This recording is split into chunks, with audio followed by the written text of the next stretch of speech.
লগে আমাৰ উপস্থিত হোৱা তেওঁলোকৰ সংগঠন আমি অসমক সকীয়াই দিব বিচাৰিছোঁ যে তেওঁলোকে অকল ভোট বেংকৰ স্বাৰ্থত তেওঁলোকে ৰাজনৈতিক লাভালাভৰ স্বাৰ্থত জাগিৰ আপোনাৰ এইটো যিটো আছিলে হেৰিয়াৰ সমষ্টি টিমৰীয়া সমষ্টি হাজো বৰপেটা তাৰপিছতে বিহালী চাৰিটা সমষ্টিত তেওঁলোকে নিজৰ পচন্দৰ প্ৰাৰ্থী দিবৰ কাৰণে অনা অনুসূচিত জাতিক তেওঁলোকে শেহতীয়াকৈ কেওট সম্প্ৰদায়ত অন্তৰ্ভুক্ত কৰি চাৰিটা সমষ্টি তেওঁলোকে দিবৰ কাৰণে উঠি পৰি লাগিছে।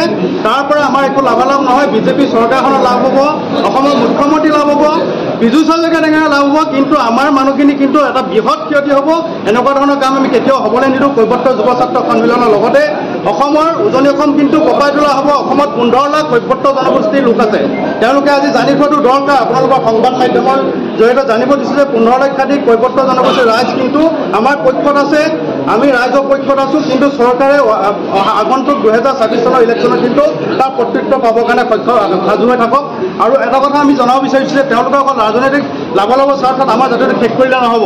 আজি হাজাৰ হাজাৰ কোটি টকা কেলেংকাৰীৰ ক্ষেত্ৰত আমি প্ৰধানমন্ত্ৰী আৰু ৰাষ্ট্ৰপতিক তেওঁলোকক অভিযোগ দিয়াৰ পাছতো ইডিয়ে এদিন 6 ঘণ্টামানৰ কাৰণে হেৰি কৰিলে, ৰেড মাৰিলে, তাৰপিছত কিন্তু সেই বস্তুটো গাপ দি ৰাখি দিলে। আজি অসমৰ আজি এজন অনুসূচিত জাতিৰ পৰা প্ৰতিনিধিত্ব কৰা বিজু হাজৰিকা ডাঙৰীয়াৰ নেতৃত্বতে আটাইতকৈ বেছি কেলেংকাৰী হৈছে। ইয়াৰ এটা উচ্চ স্তৰীয় তদন্ত লাগিব।